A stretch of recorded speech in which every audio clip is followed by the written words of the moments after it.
Bismillahirrahmanirrahim. Assalamualaikum warahmatullahi wabarakatuh dan salam sejahtera. Baik, insyaAllah hari ini kita akan teruskan bab baru, bab yang kedua, iaitu faktor dan gandaan. Jadi dalam bab 2 ni kita akan ada belajar dua benda lah. Pertama faktor, yang kedua adalah gandaan. Okey, untuk buku teks kamu boleh rujuk buku teks muka surat 30. Baik, apakah yang dimaksudkan dengan faktor? Okey, faktor ni sebenarnya ialah nombor bulat yang boleh membahagi nombor itu dengan tepat. Okey, jadi ini yang dikatakan sebagai faktor. Jadi sesuatu nombor tu kita boleh tahu betul tak dia faktor dengan cara kaedah bahagi. Okey, baik. Bagaimanakah kita nak tentukan faktor bagi suatu nombor? Okey, faktor bagi suatu nombor kita boleh tentukan dengan dua cara lah. Yang pertama kaedah bahagi dan yang kedua ialah kaedah senarai. Okey, jadi senang cerita, faktor ni sebenarnya adalah senarai nombor yang menghasilkan nombor tersebut. Okey, jadi kita akan tengok lebih jauh lagi lepas ni. Okey, sebagai contoh okey, tentukan sama ada 12 ialah faktor bagi 36 ataupun bukan. Okey, kalau kita tengok tadi definisi faktor ialah yang boleh membahagi nombor itu dengan tepat. Okey, jadi cara dia adalah kalau kita nak tahu betul tak 12 ni adalah faktor bagi 36 dengan cara bahagi. Okey, kita bahagi 36, kita bahagi 12. Okey, maka kita dapat 3. Jadi kita boleh bahagi dengan tepat. Okey, maknanya sekarang ni kalau kita dah boleh bahagi dengan tepat, maknanya 12 ialah faktor bagi 36 sebab dia boleh dibahagi dengan tepat. Okey, yang seterusnya dia tanya 9 ialah faktor bagi 30. Okey, cara nak cek dia kita bahagi. Okey, kalau 30 kita bahagi dengan 9.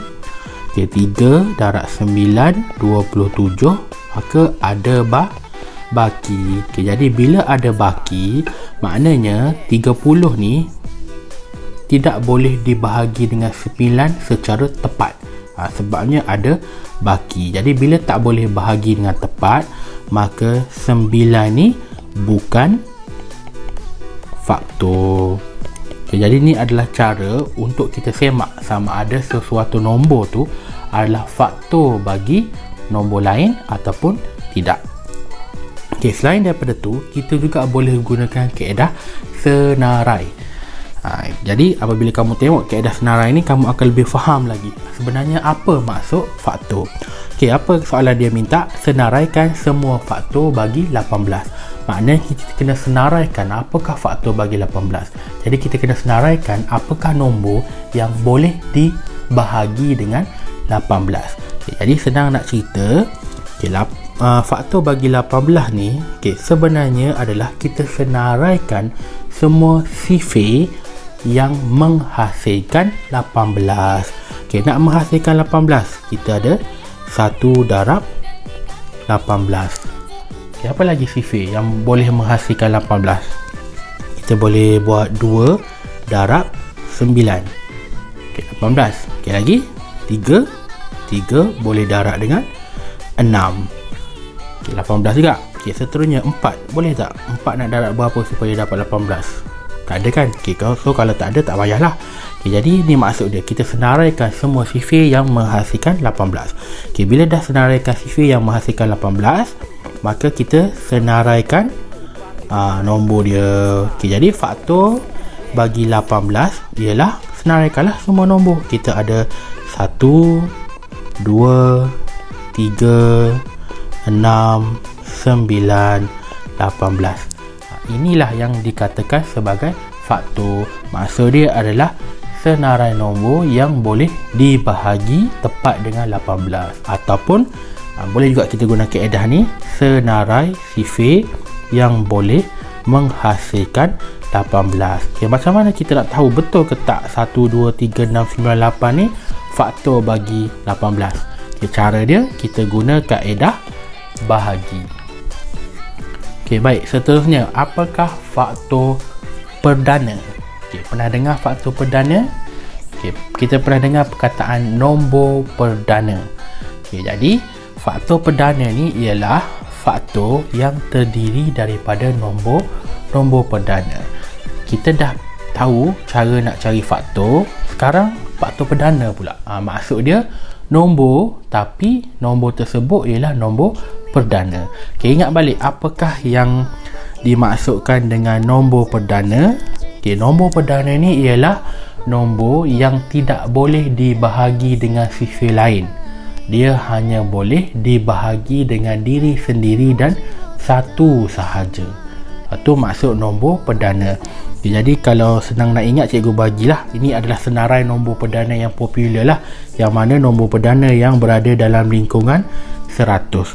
Jadi seelok-eloknya kamu hafal lah beberapa nombor perdana ni. Yang mana kita tahu nombor perdana ialah nombor yang tidak boleh dibahagi dengan nombor lain dan hanya boleh dibahagi dengan diri sendiri atau satu sahaja. Itu adalah nombor perdana. Jadi kalau kita senaraikan faktor, kita jumpa nombor tu, kalau nombor tu adalah nombor perdana, maka itu adalah faktor perdana. Okey, kita cuba satu latihan. Okey, tentukan sama ada nombor berikut ialah faktor perdana bagi 84 ataupun bukan. Okey, kalau kita tengok ni, 2 memang nombor perdana, 3 nombor perdana, 5 pun nombor perdana. Jadi soalan dia kata tentukan sama ada nombor berikut ialah faktor perdana atau bukan. Jadi kalau kita nak tentukan sesuatu nombor tu faktor ataupun bukan adalah dengan cara kaedah bahagi. Okay, kita tengok yang pertama, 2. Betul tak 2 ni faktor perdana bagi 84? Okay, cara dia kita guna kaedah bahagi. 84 bahagi 2, maka kita dapat jawapan yang tepat. Jadi apabila kita dapat jawapan yang tepat, maka betul lah 2 adalah faktor perdana bagi 84. Kenapa kita panggil faktor perdana? Sebab 2 ni adalah nombor perdana. Baik, seterusnya kita tengok yang B. Okay, 3. Betul tak 3 ni faktor perdana bagi 84? Okay, jadi cara dia kita bahagi. Okay, 84 bahagi 3 kita dapat 28. Jawapan dia tepat. Okay, apa maksud jawapan tepat? Jawapan tepat ni maksud dia bila kita bahagi tak ada baki. Itulah jawapan tepat. Jadi sekarang ni 3 ialah faktor perdana bagi 84. Okey, dan yang terakhir 5. Betul tak 5 ni nombor faktor perdana bagi 84? Okey, cara dia kita guna kaedah bahagi. Okey, 84 bahagi 5. Kita dapat 16 baki. Ni masalah dia, baki. Bila baki, maka kita boleh katakan bahawa dia tidak dapat dibahagi dengan tepat. Okey, apabila tidak dapat dibahagi dengan tepat, maka dia bukan faktor perdana bagi 84.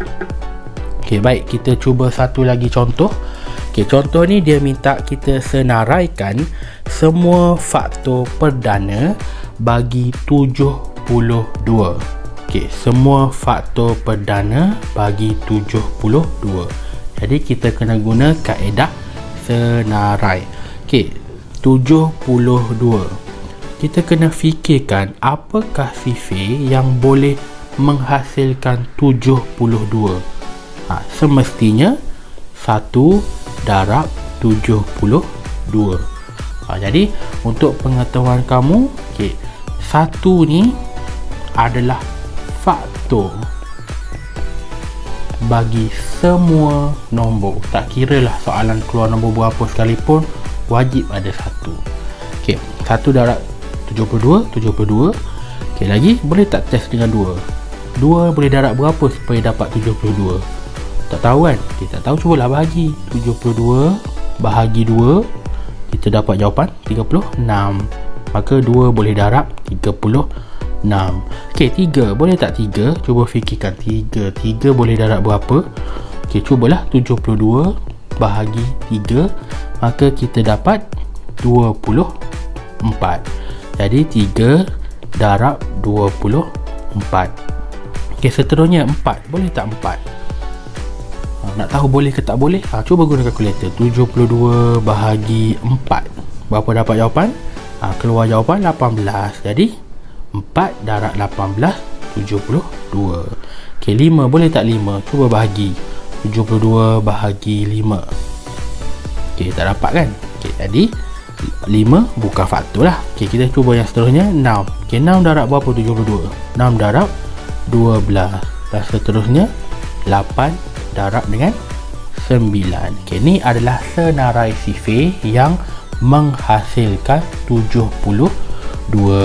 Okey, jadi sekarang kita senaraikan lah. Okey, yang ni saya guna huruf F lah. Okey, F. Okey, apakah faktor bagi 72? Okey, faktor bagi 72 adalah nombor-nombor apakah yang menghasilkan 72.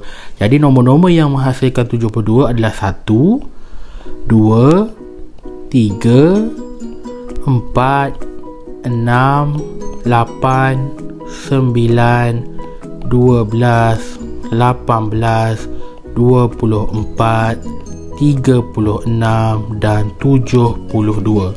Okey, ni adalah senarai nombor yang menghasilkan 72 ataupun yang kita panggil tadi sebagai faktor. Okey, tapi soalan dia nak apa? Faktor perdana. Jadi sekarang kita kena carilah. Okey, yang manakah faktor perdana? Okey, saya guna huruf FP.